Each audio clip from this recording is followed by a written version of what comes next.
हमारे साथ पूर्व केंद्रीय मंत्री रविशंकर प्रसाद जी इस वक्त जुड़ रहे हैं। रविशंकर जी, हम तस्वीरें दिखा रहे हैं, अपने मां को कांधे पर अंतिम यात्रा प्रधानमंत्री ले जा रहे हैं।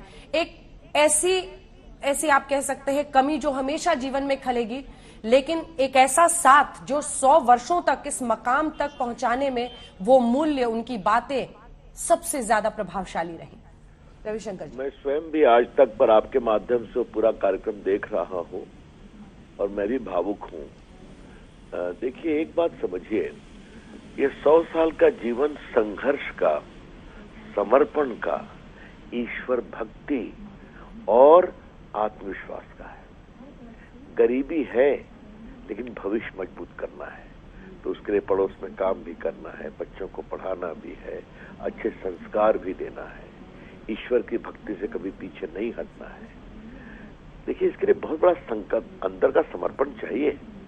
मैं हमेशा आपसे एक बात कहता हूं, इसीलिए हीराबेन नरेंद्र मोदी जी के लिए हमेशा प्रेरणा रही। आपने भी चर्चा की होगी जरूर, वो फेसबुक में उनके आंखों में आंसू आ गए। आपने देखा जब वो माँ के इस महान संघर्ष और त्याग की चर्चा कर रहे थे, और जब हम लोग कैबिनेट में बैठते थे तो एक दिन उन्होंने ऐसी बात कही कि हम लोग भावुक हो गए।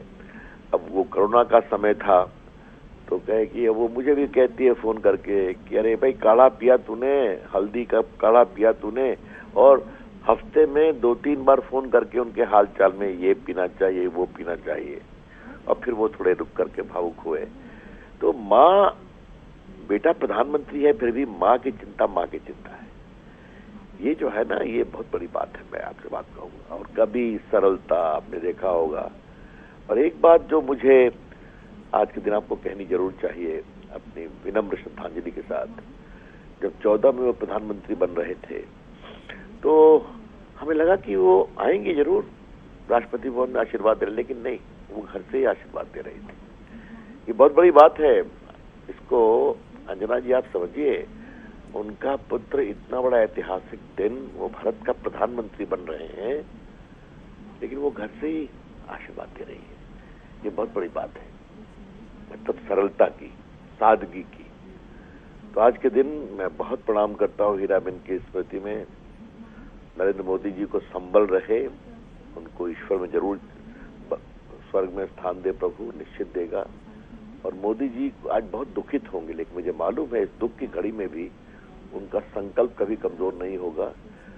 हमारी बहुत श्रद्धांजलि, इतना ही कहना चाहूंगा। और आज भी प्रधानमंत्री रविशंकर जी, पीएमओ की तरफ से ट्वीट किया गया है कि आज वो अपने कार्यक्रम, जो भी पश्चिम बंगाल के उनके शेड्यूल्ड कार्यक्रम थे, उसको वाया वीडियो कॉन्फ्रेंसिंग वो अटेंड करेंगे, जिसमें कनेक्टिविटी रिलेटेड कई सारे प्रोजेक्ट्स हैं, राष्ट्रीय गंगा काउंसिल का जो प्रोजेक्ट है, उन सब का काम प्रधानमंत्री के कार्यालय की तरफ से अभी से ही जानकारी दे दी गई है कि पहले से निर्धारित जो कार्यक्रम है वो आज भी पीएम करेंगे। ये भी एक संदेश है। बिल्कुल। अभी आपको बताऊं, मेरी पत्नी बैठी हुई थी, हम लोग दोनों देख रहे थे। हमने कहा देखो, मुझे लगता है कि प्रधानमंत्री अपना आज जो पूर्ण निर्धारित कार्यक्रम है उसको करेंगे जरूर। और देखिए, आपने मुझे बता दिया और ट्वीट भी आ गया। यही है तो प्रधानमंत्री जी ना। और ये देखिए, ये जो पूरी सीख है ना, ये केदारनाथ से जो उनकी यात्रा शुरू हुई है, और चरय वेती हमेशा, मतलब आज मैं आपको अंजना जी बहुत विनम्रता से कहूंगा, I am very proud of my prime minister. मुझे बहुत मान हुआ उन पर कि मैं पुत्र हूं, पुत्र का तो काम, फर्ज मैंने निभाया। मैं आया, माँ को प्रणाम किया, आंखें उनकी नम है परिवार के साथ, लेकिन मैं प्रधानमंत्री भी हूं ना, तो देश का काम करना चाहिए। यही मेरी माँ का, और यही मेरी माँ के प्रति मेरी सच्ची श्रद्धांजलि भी होगी। अब मेरी बात समझ रही है कि जिस माँ ने मुझे हमेशा कहा कि देश के लिए पूरी सेवा करते रहो, तो आज अगर माँ गुजरी है तो उस सेवा को मैं, उनके भाव को मैं याद रखूंगा और देश के लिए काम करूंगा। इसका ये संदेश है।